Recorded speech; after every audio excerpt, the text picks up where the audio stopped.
नमस्कार दोस्तों, जैसा कि आप देख रहे होंगे कल से जीएसटी काउंसिल मीट के बारे में चर्चा चल रही है। तो आपको पता होना चाहिए कि 2017 से जब से जो जीएसटी का फ्रेमवर्क आया है उसके अंदर एक काउंसिल है। काउंसिल के अंदर आपने देखा होगा हेड किया जाता है फाइनेंस मिनिस्टर के द्वारा और जितने भी राज्यों के फाइनेंस मिनिस्टर हैं वो भी इसके अंदर शामिल होते हैं।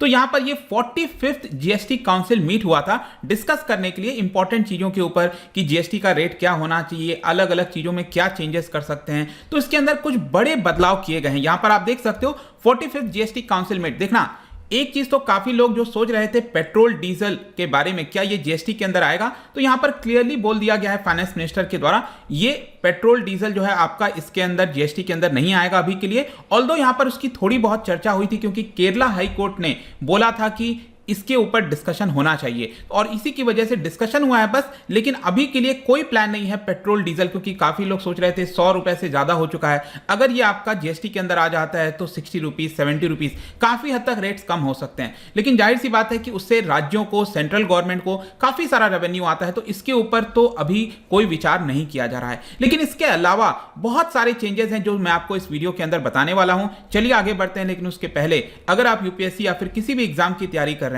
तो सिंपली आप हमारे ऐप को डाउनलोड कर सकते हैं और वहां पर जाकर जितने भी कोर्सेज हैं उसको आप अवेल कर पाएंगे। चलिए देखते हैं एग्जैक्टली हो क्या रहा है। देखिएगा यहां पर ये जो 45th मीटिंग हुई है ये काफी लंबे समय बाद हुआ है। देखिए इसके पहले मीटिंग हुआ था लेकिन वो ज्यादातर वर्चुअल फॉर्म में हो रहा था। अगर हम इन पर्सन मीटिंग की बात करें तो 20 महीने के बाद ये मीटिंग हुई है और ये कल वाला जो हुआ था वो लखनऊ के अंदर हुआ था। इसके अंदर दो जो मेजर चेंजेस किए गए हैं वो ये है कि जो मेडिसिन हो गया, कैंसर से रिलेटेड जो ट्रीटमेंट हो गए उसके अंदर बदलाव किया गया है और जो फूड एग्रीगेटर्स होते हैं, जो फूड डिलीवरी एप्स हो गए स्विगी जोमेटो, उनके ऊपर कुछ टैक्स पेमेंट की लायबिलिटी है उसमें कुछ बदलाव किया गया है। तो चलिए सबसे पहले हम देखेंगे कि वो कौन कौन से इंपॉर्टेंट डिसीजंस हैं। जैसा कि आपको पता होगा सेकंड कोविड वेव के दौरान कई सारे जो मेडिसिन थे उसके ऊपर जो जीएसटी रेट लगता था उसमें कंसेशन किया गया था। जैसे कि 12% 18% अगर लगता था तो उसको कम करके 5% लाया गया था। जैसे रेमडेसिविर आपने सुना होगा, काफी चर्चा हुई थी। तो इसके ऊपर जो आपका गिरावट है वो सिर्फ 30th सितंबर तक लागू होना था, लेकिन इसको फर्दर एक्सटेंड कर दिया गया है 31 दिसंबर तक के लिए। लेकिन हां, जो मेडिकल इक्विपमेंट होते हैं उसके अंदर जो गिरावट की गई थी वो आपका सिर्फ 30 सितंबर तक, मतलब इसी महीने तक लागू होगा, उसके बाद ये एक्सटेंड नहीं किया जाएगा। इसके अलावा और भी कई सारे मेडिसिन हैं जिसके अंदर गिरावट की गई है। जैसे कि आप देख सकते हो यहां पर जो कोविड-19 ट्रीटमेंट से रिलेटेड जो ड्रग्स हैं, यहां पर आप सभी नाम ये देख पाओगे।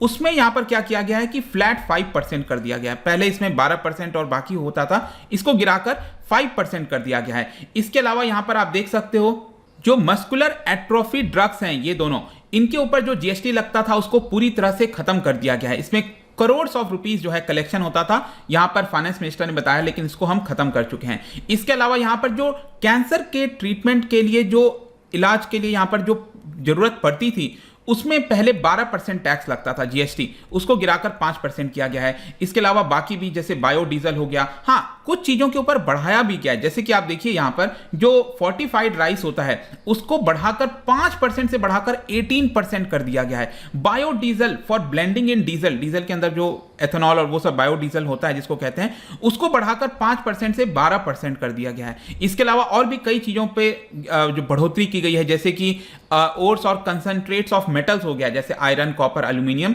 इसको भी बढ़ा दिया गया है 5% से 18%। यहां पर जितने भी कार्टन्स, बॉक्सेस, बैग्स, पेपर से रिलेटेड होते हैं उसको फ्लैट 18% कर दिया गया। पहले कुछ कैटेगरीज होती थी 12% और 18% की, उसमें भी अब बढ़ाकर 18% डायरेक्टली कर दिया गया है। और भी कई सारे प्लास्टिक और बाकी आइटम्स हैं जिसको बढ़ाया गया है। तो काफी सारे जो रेट्स हैं वो आपको बढ़ते हुए देखने को मिलेंगे बाकी आइटम्स पर, लेकिन जो मेडिसिन, जो हेल्थ से रिलेटेड है उसमें गिरावट की गई है। ये ओवरऑल आप समझ सकते हो और बाकी भी आप चाहो तो ये पढ़ सकते हो। यहां पर सारे मैंने जो डिटेल्स हैं वो अलग अलग लगा दिया है। लेकिन यहां पर अब अगला जो इंपॉर्टेंट डिसीजन है वो है आपके फूड से रिलेटेड, जो हम खाना स्पेशली मेट्रो सिटीज के अंदर और आजकल तो छोटे छोटे शहरों के अंदर भी ये जो फूड डिलीवरी एप्स हैं स्विगी जोमेटो, वो काफी बड़े पैमाने पर फैल चुके हैं। तो 1 जनवरी से देखिए यहां पर क्या होगा कि जो जितने भी डिलीवरी एप्स हैं स्विगी जोमेटो, वो लोग क्या करेंगे, 5% जीएसटी जो कंज्यूमर से कलेक्ट करते हैं, जब भी आप परचेस करते हो ना, देखना उसमें हमेशा 5% जीएसटी जरूर लगता है बिल के अंदर। तो वो जो जीएसटी है वो अब डायरेक्टली सरकार को जमा करेंगे।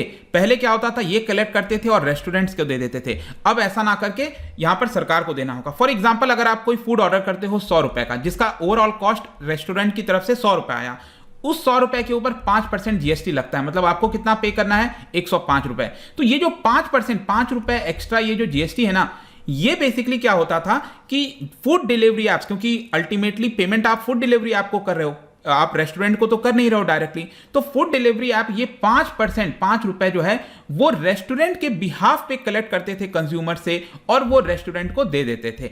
लेकिन रिसेंटली ऐसा देखने को मिला, सरकार ने बताया है कि बहुत सारे रेस्टोरेंट ने यहां पर पेमेंट नहीं किया है। जी हां, उनको फूड डिलीवरी ऐप से पेमेंट मिल गई है, लेकिन उन्होंने सरकार के पास डिपॉजिट नहीं किया है, even though they were having high turnover. और इसके लिए सरकार ने यह निर्णय लिया है कि अब ये जो जिम्मेदारी है वो फूड डिलीवरी एप्स के ऊपर आ जाएगी। कहने का मतलब यह है कि फूड डिलीवरी एप्स जो कंज्यूमर्स हैं उनसे कलेक्ट करेंगे 5% टैक्स जो है जीएसटी टैक्स, और वो डायरेक्टली सरकार को जमा कर देंगे, रादर देन जो रेस्टोरेंट पहले जमा किया करते थे।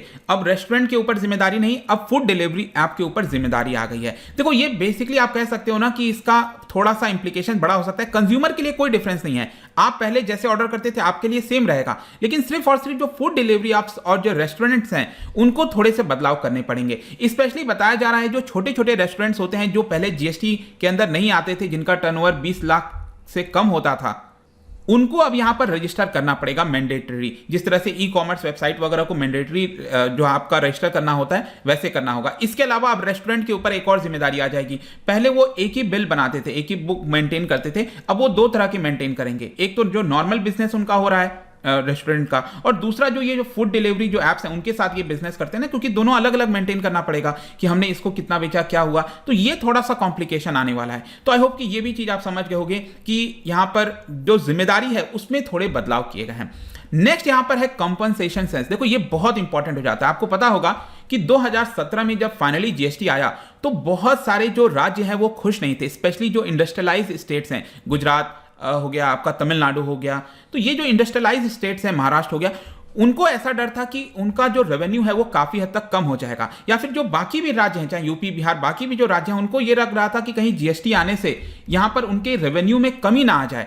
इसके लिए सरकार ने एक प्रोविजन कर दिया कि अगले 5 साल तक के लिए, मतलब 2017 से लेकर 2022 तक के लिए, अगर कोई भी रेवेन्यू में कमी आता है तो यहां पर उसकी भरपाई सरकार करेगी। अब सरकार कैसे करेगी? सरकार ने एक एक्स्ट्रा सेस लगा दिया, उसको बोला गया कॉम्पनसेशन सेस। तो अभी क्या चर्चा चल रही थी, कई सारे राज्यों ने बोला कि देखो ये कॉम्पनसेशन जो सेस है ना वो 2022 के आगे भी एक्सटेंड कर दो। स्पेशली वेस्ट बंगाल, ममता बनर्जी की जो सरकार है, उन्होंने ये रिक्वेस्ट किया कि आप इसको आगे भी एक्सटेंड कर दो। लेकिन सरकार ने कहा कि नहीं, जो कॉम्पनसेशन है वो 5 साल तक के लिए तय हुआ था, उसको हम आगे एक्सटेंड नहीं करेंगे। लेकिन हमारे पर्सपेक्टिव से ये इंपॉर्टेंट है, क्योंकि ये बोला जा रहा है वो एक्सटेंड तो नहीं करेंगे, लेकिन जो सेस लगता था ना, जो एक्स्ट्रा सेस का मतलब आई होप कि आपको पता होगा, ऑलरेडी जो आप टैक्स पे कर रहे हो, सपोज 18% टैक्स पे कर रहे हो, ठीक है, उसके ऊपर भी जो सेस लगता है वो एक्स्ट्रा होता है। इसका जो अमाउंट निकलेगा उसका एक्स्ट्रा आपको देना पड़ता है, राइट, वो सेस कहते हैं हम। तो यहां पर क्या है कि जो कॉम्पनसेशन सेस एक्स्ट्रा लगता था वो अभी भी लगेगा। अब आपके मन में सवाल आएगा कि जब सरकार राज्यों को कॉम्पनसेशन देगी ही नहीं 2022 के बाद, तो उसके बावजूद उसके आगे क्यों लगाने की जरूरत है? ये 2026 तक अब चालू रहेगा, ठीक है। अब ये क्या हुआ है ना, मैं आपको बताता हूं। पिछले 2 वर्ष में, स्पेशली जब पैंडेमिक का दौरान स्टार्ट हुआ था, तो आपको पता था कि यहां पर रेवेन्यू कलेक्शन अच्छे से नहीं हो पा रहा है, तो कई सारे राज्यों ने बोला कि कॉम्पनसेशन मिलना चाहिए। इसके लिए सरकार ने क्या किया, उनको लोन दे दिया। जितने भी राज्य हैं उनको ये कर दिया कि हम लोन दे देते हैं, और टोटल लोन का अमाउंट देखिए कितना आया है, 2.7 लाख करोड़। तो ये जो 2.7 लाख करोड़ है ये कहां से आएंगे? ये 2022 के आगे भी कॉम्पनसेशन सेस जारी रहेगा 2026 तक, और इसके माध्यम से ये वाला जो लोन है वो यहां पर चुकाया जाएगा। आई होप कि ये भी चीज एकदम क्रिस्टल क्लियर आपको हो गई होगी। ध्यान रखना, राज्यों को कॉम्पनसेशन नहीं मिलेगा, लेकिन क्योंकि पैंडेमिक के दौरान काफी ज्यादा रेवेन्यू कम हो गया था, तो कॉम्पनसेशन प्रोवाइड करने के लिए राज्यों को यहां पर लोन दिया गया था सरकार के द्वारा। आपको याद होगा ना, शायद मैंने एक बहुत ही वीडियो वगैरह भी बनाए थे पिछले साल एक्ट ऑफ गॉड को लेकर। ये बहुत सारी चीजें चली थी उस समय, फाइनेंस मिनिस्टर ने बोला ये एक्ट ऑफ गॉड है, ये सारी चीजें। तो ये पूरा एक अलग डिसीजन था। इसके अलावा आखिरी में एक और डिसीजन है, that is related to inverted duty structure. अब देखो इसको समझो क्या होता है। इन्वर्टेड ड्यूटी स्ट्रक्चर का मतलब यह है कि सपोज कोई कंपनी है, कंपनी ABC, ठीक है, वो मान के चलो कोई मोबाइल फोन बनाती है, ठीक है। अब मोबाइल फोन बनाने के लिए उसको बहुत सारे रॉ मटेरियल की आवश्यकता है। कुछ रॉ मटेरियल वो इंपोर्ट कराती है, कुछ देश में से खरीदती है, तो बहुत सारे रॉ मटेरियल चाहिए होते हैं। तो क्या होता है ना, कुछ आइटम्स के ऊपर ऐसा देखा गया है कि जो रॉ मटेरियल वो खरीदते हैं उसके ऊपर बहुत सारा जीएसटी पे करते हैं। जाहिर सी बात है ना, ये कंपनी भी तो जीएसटी पे करेगी उनको जब ये खरीदेगी। तो यहां पर जब वो पेमेंट करती है जीएसटी का, वो बहुत हाई होता है, ऐसा देखा गया है। किसके मुकाबले?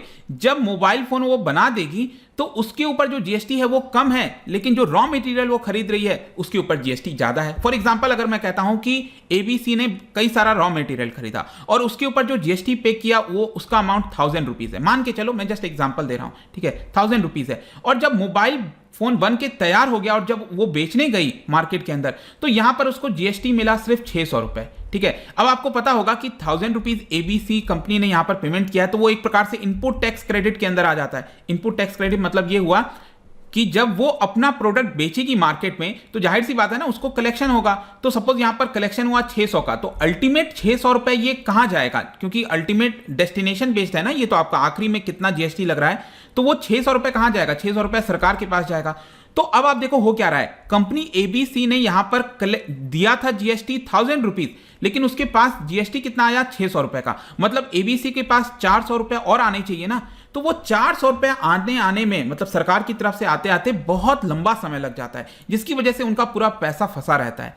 तो ये होता है आपका इन्वर्टेड ड्यूटी स्ट्रक्चर, मतलब कि इनपुट वाला जो कॉस्ट है वो जो जीएसटी है उसके ऊपर ज्यादा है और एंड प्रोडक्ट वाला जो जीएसटी है वो थोड़ा सा कम है, जिसकी वजह से कंपनी का पैसा लंबे समय तक फंसा रहता है। और इसी को ध्यान में रखते हुए यहां पर एक ग्रुप ऑफ मिनिस्टर्स का गठन किया गया है, सेटअप किया गया है, और वो लोग अब डिसाइड करेंगे कि इसको लेकर आगे क्या करना है। वो देखा जाएगा, आगे पता चलेगा इसके बारे में। बट आई होप कि इस वीडियो के माध्यम से जो भी इंपॉर्टेंट चीजें थी इस पर्टिकुलर मीट के अंदर जो डिसाइड किया गया वो सब कुछ आपको पता चल गया होगा। जाने से पहले एक बहुत ही इंटरेस्टिंग क्वेश्चन आपके लिए, क्या आप बता सकते हो कि जो जीएसटी है, goods and service tax, it is based on which of the following. अब देखो अक्सर स्पेशली यूपीएससी के एग्जाम में यहां पर आपको लगता है कई बार कि क्वेश्चन तो आसान है, लेकिन जब आप ऑप्शन देखते हो तो बहुत ज्यादा कंफ्यूजन हो जाती है। कुछ वैसा ही क्वेश्चन है ये, इसको ध्यान से करिएगा।